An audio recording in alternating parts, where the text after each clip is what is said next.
Alors là, faut clairement qu'on parle. Eh mon grand, lève un peu les yeux. Bonjour tout le monde et bienvenue donc dans cet épisode où on va parler donc de ce fameux nouveau Superman qui est enfin sorti après 2 ans d'attente. Le film qui doit relancer l'avenir du DCU au cinéma et donc qui est chapeauté par James Gunn. Est-ce que ça vaut le coup? Est-ce que ça vaut pas le coup? Je vais tout de suite couper le suspense. Ouais, j'ai adoré. J'ai adoré. Donc on va voir ça un peu plus en détail. Donc oui, j'ai adoré et je vais pas faire comme la majorité de ces youtubeurs ciné, vous savez, ceux qui démolissent à peu près 19 films sur 20. Ouais, j'ai un peu regardé les critiques qui sont faites là par certains confrères. Ouais, parce qu'avant de faire cette vidéo, j'ai quand même voulu un peu voir ce qui se disait et la majorité des youtubeurs ciné le démontent et je comprends pas. Je ne comprends pas pourquoi là, je pense que c'est complètement gratuit ou c'est des gens qui sont complètement blasés du cinéma, mais il y a un moment, je pense qu'il faut quand même arrêter. Donc ce nouveau Superman, donc réalisé, écrit par James Gunn, qui est surtout connu pour avoir fait donc la trilogie des Gardiens de la Galaxie et la dernière version de Suicide Squad. Tous des films que j'ai adorés. D'ailleurs, les Gardiens de la Galaxie, c'est quasiment les seuls films que j'ai adorés chez Marvel parce que je déteste les films Marvel. Les Deadpool me font marrer et j'ai adoré les Gardiens de la Galaxie, mais le reste... Mais les gens oublient aussi que c'est le mec qui a fait, pour ceux qui connaissent la firme Trauma, qui a fait donc Troméo et Juliette, qui était complètement hilarant, qui a fait le film Super, qui était super bien. Et le film d'horreur Horribilis, qui était franchement excellent. Donc ce Superman, de quoi ça parle? Eh ben déjà, ce qui est cool, c'est que on n'a pas d'origine de Superman, comme on a eu dans quasiment tous les films de Superman. Là, on n'en a pas. Là, ça fait déjà un certain nombre d'années que Superman exerce à Metropolis. Il est plus ou moins secondé par le Justice Gang, composé de Green Lantern, Hawkgirl et de Mister Terrific. Et bien sûr, on a un Lex Luthor qui s'acharne littéralement contre notre Superman adoré et qui va tout faire pour le faire tomber. Voilà, donc ça c'était pour le synopsis, donc on est dans la partie sans spoil. On développera un peu plus en détail certaines scènes dans la partie spoil parce qu'il y a vraiment certaines scènes dont j'ai envie de parler. Mais pour l'instant, partie no spoil. Donc dans le rôle de notre Superman, nous avons David Corenswet qu'on a vu récemment dans Twisters. Je trouve que c'est un bon Superman, qui nous incarne ici donc un Superman profondément humain. Alors c'est là où je vais déjà pas être d'accord avec certaines critiques qui ont été faites en disant que James Gunn a ridiculisé le personnage. Je trouve que c'est complètement faux. Je trouve en fait qu'il a complètement humanisé le personnage. Là où Snyder avait une version divine de Superman, que j'adore, j'adore la version de Snyder, j'ai adoré la Man of Steel BVS et la Snyder Cut, et c'était une vision divine des super-héros de chez DC qu'il a voulu faire, que j'ai adoré. Là, on est plutôt dans une vision humaine du personnage, et c'est super intéressant, et c'est surtout fidèle aux comics. Ce que les gens ont apparemment l'air d'oublier, c'est que là, c'est complètement fidèle aux comics. Je dirais d'ailleurs que ce film-là est probablement la vision la plus fidèle, non seulement aux comics Superman, mais je crois que n'importe quelle adaptation de comics qui a été faite, à part peut-être Watchmen, on est super fidèle au matériel de base. Ensuite, on a Rachel Brosnahan qui nous joue une Lois affirmée, intrépide, que j'aime beaucoup, qui incarne très bien son personnage. De toute façon, ça je vais le dire à chaque fois, je trouve que les acteurs jouent très bien leur personnage. C'est un très bon casting. Et justement, on en vient à Nicolas Hoult, qui nous joue donc un Lex Luthor, comment dire, absolument détestable, mais comme il l'est dans le comics, surtout dans ces années-là, vu que maintenant la version de Lex Luthor actuelle est plus gentil, on va dire. Vu que maintenant il œuvre du côté de la Justice League, il est plus contre Superman. Il a complètement viré de bord maintenant, donc ça c'est dans les écrits actuels. Mais là, ce personnage-là, ce Lex Luthor-là, ressemble clairement au Lex Luthor des années 80. Et c'est exactement ça. Et je le trouve qu'il est vraiment odieux dans ce film. Il est vraiment odieux. Il est d'une cruauté sans nom. Il est extrêmement imbu de sa personne, comme doit l'être Lex Luthor, qui met sans arrêt son intelligence grandiose en avant. Nathan Fillion en Green Lantern, génial.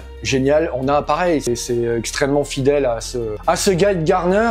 Même ce look, de toute façon oui, parlant de look, c'est le look de tous les personnages qui est vraiment typé des années 80 quoi. Ce Green Lantern avec cette coupe au bol rouquin, et ouais, il est exactement comme ça, et je trouve que ça passe très bien. J'ai vu des gens critiquer aussi la tenue de Superman. Je la trouve très bien. Le retour du slip rouge, un peu bizarre sur les premières minutes du film, mais après il est complètement zappé, intégré au personnage. il y a pas de problème en fait. Isabella Merced en Hawkgirl, bah parfait. Bon après sur les personnages donc de Green Lantern, de Hawkgirl et de Mister Terrific, c'est ils ont la place qu'ils doivent avoir dans le film sans trop étouffer Superman en fait. On est dans un film Superman, c'est Superman qui est mis en avant et ces personnages ont la place qu'ils doivent avoir. Ils ont, en gros, on va dire, le temps d'écran qu'ils doivent avoir. Mais surtout, ça y est, c'est des personnages auxquels on peut déjà s'attacher parce que c'est fait de façon simple et ultra efficace, je trouve. Et donc Eddie Gattegi en Mister Terrific, qui est excellent aussi. J'adore son costume. Et il y a une scène avec lui,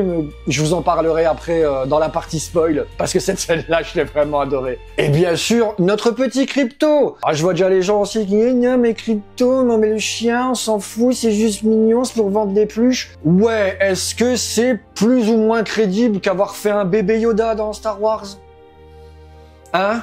Ben perso, moi j'ai adoré voir Crypto à l'écran, ça m'a fait plaisir, parce qu'on a beau dire ce qu'on veut, c'est un personnage du comics, donc oui, en plus de l'époque, donc on est sur la période All-Star Superman au niveau du comics. Ouais, Crypto était présent souvent, donc c'est tout à fait normal qu'il soit là dans le film. Et il agit comme Crypto, quoi, un chien avec des super pouvoirs, et ça fonctionne, ça marche. Et l'attachement de Superman à Crypto, il est géré comme un humain, c'est ça que je disais. Il est traité de façon humaine, Superman, dans ce film. Donc il réagit comme un humain qui aime son chien. Aussi simplement que ça. Il est temps de passer à la partie spoil. Donc si vous ne voulez pas être spoilé, pour la conclusion, vous me rejoignez juste là. Hein. On se retrouve tout de suite pour les autres. C'est parti pour la partie spoil. Donc cette fameuse scène sur laquelle je voulais revenir avec Mister Terrific, c'est cette fameuse scène sur la plage, avec ce super combat qui le met à mort en avant, je trouve, qui montre les réelles capacités de ce qu'il fait, parce que pour ceux qui savent pas, faut quand même se rendre compte que Terrific n'a pas de pouvoir, hein. Il se bat avec ses technologies,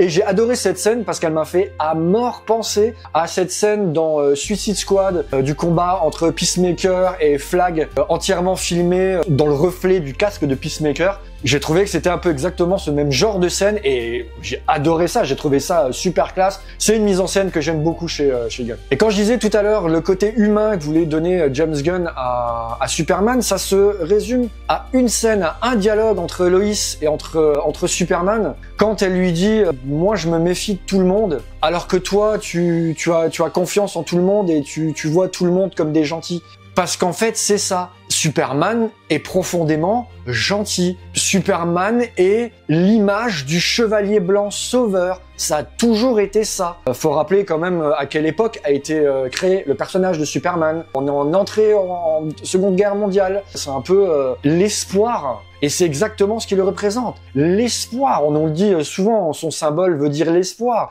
Et du coup, je ne comprends pas qu'on ait pu dire, certains critiques disent qu'il a été ridiculisé, alors que non, il a été tout simplement humanisé. C'est une très bonne version de Superman. Il y a un petit truc que j'ai quand même vu arriver, même si par rapport aux comics, effectivement, il a un peu modifié, c'est Ultraman. Parce que dans le comics, Ultraman est le Superman de Terre 3. Donc sur Terre 3, tout est inversé. Les gentils sont des méchants et les méchants sont des gentils. Donc la Justice League devient le syndicat du crime et le syndicat du crime, le syndicat de crime.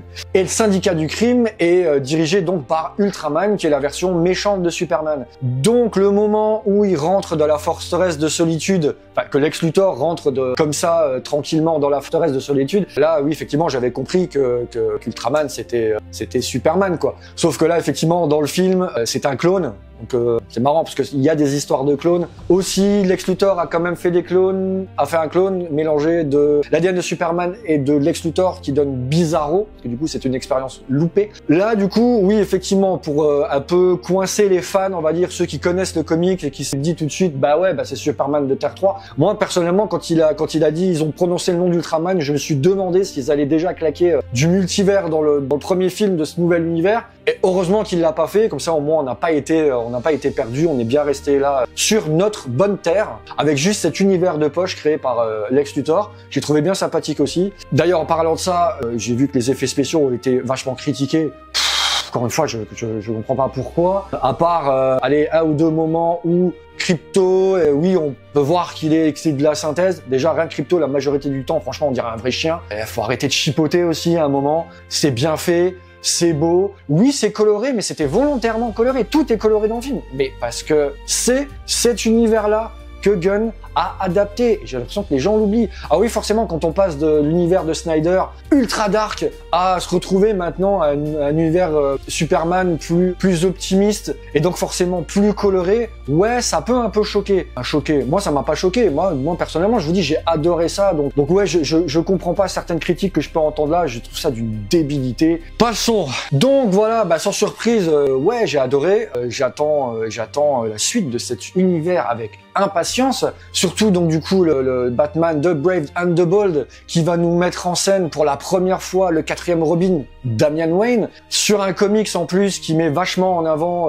cette relation père-fils et ces différences père-fils qui peuvent y avoir. Donc j'ai vraiment hâte de voir ça, le Swamp Thing version horrifique, le Clayface version horrifique, la série Green Lantern que je trouve qui est une putain de bonne idée d'adapter Green Lantern en série et pas en nouveau film parce que l'univers de Green Lantern est tellement gigantesque qu'il mérite clairement une adaptation série pour qu'on ait le temps de tout développer. Donc moi j'attends cette suite de cet univers avec impatience et sur ce, comme d'hab, vous pouvez vous pouvez liker, commenter et partager, abonnez-vous, super important pour le référencement. Et si vous voulez soutenir financièrement la chaîne, vous avez le bouton rejoindre ou le Tipeee. Et moi je vous dis ciao!